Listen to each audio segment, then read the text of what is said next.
দর্শক, ঘূর্ণিঝড় রিমালের আরও খবর জানাতে যুক্ত হচ্ছেন আমাদের সহকর্মীরা। শুরুতেই চলে যাব আমাদের সহকর্মী পটুয়াখালী থেকে যুক্ত হচ্ছেন সহকর্মী শিকদার জুবায়ের, এবং জুবায়ের কাছ থেকে জেনে নিতে চাইব, জুবায়ের, আপনি যেখানে অবস্থান করছেন বর্তমানে সেখানে ঘূর্ণিঝড়ের কি অবস্থা, বিস্তারিত জানাবেন।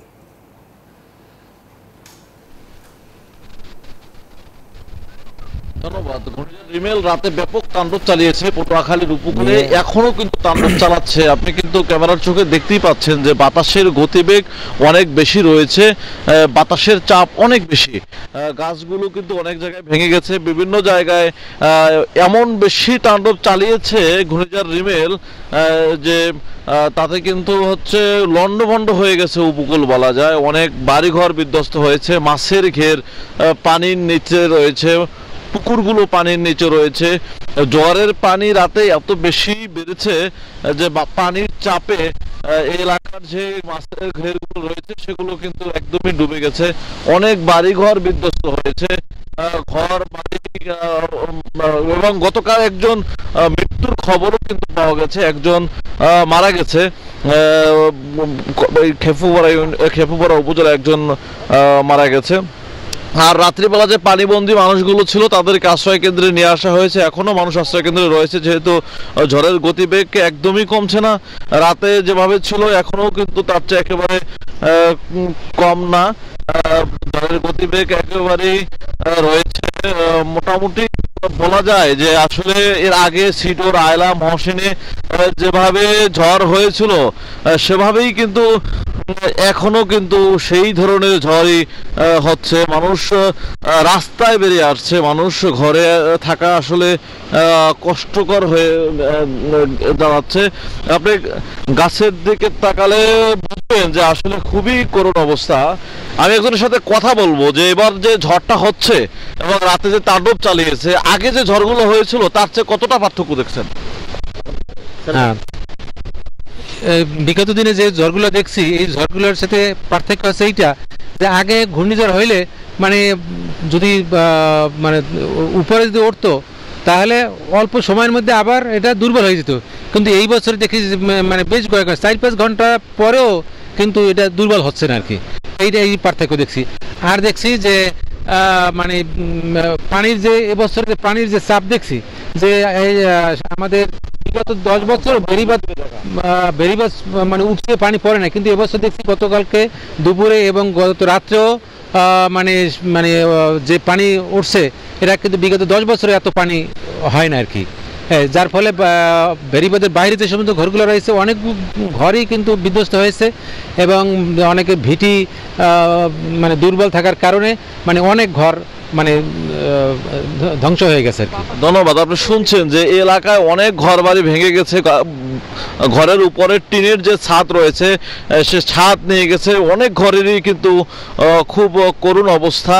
যাদের ঘর ভেঙে গেছে তারা কিন্তু রাস্তায় নেমে পড়েছে, তাদের অবস্থান আশ্রয় কেন্দ্রের বিকল্প কিন্তু নেই। উপজেলা নির্বাহী কর্মকর্তারা, রাঙ্গামালী উপজেলা নির্বাহী কর্মকর্তা, খেপুপাড়া উপজেলা নির্বাহী কর্মকর্তা, তারা সকালে আবার মাঠে নেমেছে, মাঠ পর্যায়ে কাজ করছে। যে সকল জায়গায় বিধ্বস্ত ঘর রয়েছে, মানুষজন বিপদগ্রস্ত অবস্থায় আছে, তাদের উদ্ধার করার জন্য চেষ্টা চলছে। আর ঝড়ের গতি কিন্তু আপনি দেখছেন এখন অনেকটাই বাড়ছে, যাতে আমরা যেখানে লাইভে যে জায়গাটা দাঁড়িয়ে আছে আসলে দাঁড়িয়ে থাকাটাও কিন্তু খুব কষ্টকর হয়ে দাঁড়াচ্ছে, যেহেতু বাতাসের গতিবেগটা অনেক। আপনি দেখছেন যে ঘরের টিন কিন্তু উড়িয়ে নিয়ে যাচ্ছে, এমন অবস্থা, এমন পরিস্থিতি আর কি। রাস্তার উপরে দাঁড়িয়ে থাকাটাও কিন্তু কষ্টকর হয়ে গেছে। এখানকার যে 8টি বিচ্ছিন্ন দ্বীপ রয়েছে, 8টি বিচ্ছিন্ন দ্বীপের মানুষ রয়েছে চরম ভোগান্তিতে। যেমন রাঙ্গামালী উপজেলার চরমন্তাজ ইউনিয়ন, চরান্ডা এবং চালিদেবনী ইউনিয়ন, কলাপাড়া, খেপুপাড়ার বিচ্ছিন্ন কিছু দ্বীপ রয়েছে, যেই দ্বীপগুলোতে সাইক্লোন শেল্টার নেই, মানুষ আশ্রয় নিতে কষ্ট হয়। তাদেরকে গত রাত্রে প্রশাসন উদ্ধার করে শহরের মধ্যে সাইক্লোন শেল্টারে নিয়ে এসেছিল। আজ এখনো কিন্তু তারা সেই সাইক্লোন শেল্টারে রয়েছে, আজকেও সাইক্লোন শেল্টারে থাকার নির্দেশনা রয়েছে। যেহেতু ঝড়ের গতিবেগ একদমই কমছে না, ক্রমেই কিন্তু বাড়ছে, মাঝে মাঝে থেমে থেমে বাতাসের চাপ এত বাড়ছে যে আসলে আশ্রয় কেন্দ্র থেকে বের হওয়ার কোনো প্রশ্নই আসে না। পটুয়াখালী জেলায় 703টি ঘূর্ণিঝড় আশ্রয় কেন্দ্র প্রস্তুত ছিল এবং প্রত্যেকটি আশ্রয় কেন্দ্রেই রাতে মানুষ ছিল এবং এই মুহূর্তেও মানুষজন রয়েছে এবং 35টি মুজিব কেল্লাও কিন্তু জেলায় প্রস্তুত রয়েছে। মুজিব কেল্লাগুলোতে গবাদি পশুগুলো কিন্তু আনা হয়েছে। আরও এখন এই মুহূর্তে যে ঘূর্ণিঝড়ের গতিবেগ দেখা যাচ্ছে, যদিও রাতে আমরা শুনেছিলাম আবহাওয়া অফিসের তথ্য মতে যে মধ্যরাতের পরে ঘূর্ণিঝড় রিমেল তার গতিবেগ হারিয়ে ফেলবে, তেমনটা শুনেছিলাম, কিন্তু সকালের যে দৃশ্য দেখছি তাতে কিন্তু মানে 2-1 ঘন্টায় যে ঝড় কমবে এমনটা মনে হচ্ছে না, যেহেতু বাতাসের গতিবেগ এবং পানির স্রোত সব কিছু মিলিয়ে মনে হচ্ছে যে আরও কয়েক ঘন্টা এই ঝড় অর্থাৎ ঘূর্ণিঝড় রিমেল তাণ্ডব ফেলবে এমনটা কিন্তু মনে হচ্ছে। আর এর প্রভাব মনে হয় যে আজ সারাদিনই থাকার একটা সম্ভাবনা রয়েছে, বিকেলের দিকে হয়তো বা ঝড় কমে আসতে পারে। আর আমরা রাতের বুলেটিনগুলোতে যেভাবে দেখিয়েছিলাম যে মানুষের ঘর বাড়ির চারদিকে পানিতে ভরে গেছে, সকালে একটু পানি কমেছে, কেননা জোয়ারটা এখন নেই, আবার কিন্তু 10টার পরে জোয়ার আসবে। সেই জোয়ারে আবার কি অবস্থা হবে সেটা আসলে এখন এই মুহূর্তে বলা যাচ্ছে না।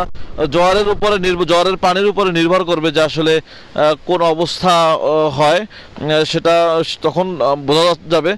আর আশ্রয় কেন্দ্রে রাতে খাবার দেওয়া হয়েছিল, এই মুহূর্তে কিন্তু আশ্রয় কেন্দ্রে আবারও খাবার পৌঁছানোর কথা রয়েছে। উপজেলা নির্বাহী কর্মকর্তা জানিয়েছেন যে আশ্রয় কেন্দ্রে বাসিন্দাদের খাবার পৌঁছে দেওয়া হবে, সকালের খাবার পৌঁছে দেওয়া হবে, যেহেতু সকালেও তাদের সেখান থেকে বের হওয়ার সুযোগ নেই, হয়তোবা বিকেলের দিকে আশ্রয় কেন্দ্র থেকে বের হওয়া যেতে পারে। আপনি জানেন যে পটুয়াখালী জেলা এখানে বিচ্ছিন্ন 2টি উপজেলা রয়েছে, 2টি উপজেলার কয়েকটি ইউনিয়ন রয়েছে, একেবারেই বিচ্ছিন্ন। আর আমি পটুয়াখালীর খেপুপাড়া থেকে জানাচ্ছিলাম এতক্ষণ ঘূর্ণিঝড় রিমেলের সবশেষ তথ্য এতটুকুই ছিল পটুয়াখালীর উপকূল থেকে আমার কাছে এই মুহূর্তে সবশেষ। আরও আপডেট জানাতে পরবর্তী বুলেটিনে আমরা যুক্ত থাকবো, এখানে বিস্তারিত খবরগুলো, ঘূর্ণিঝড় রিমেলের খবরগুলো আমরা জানাবো। আপনাকে ধন্যবাদ। দর্শক, পটুয়াখালী থেকে ঘূর্ণিঝড় রিমেলের সবশেষ খবর জানাচ্ছিলেন সহকর্মী শিকদার জোবায়ের।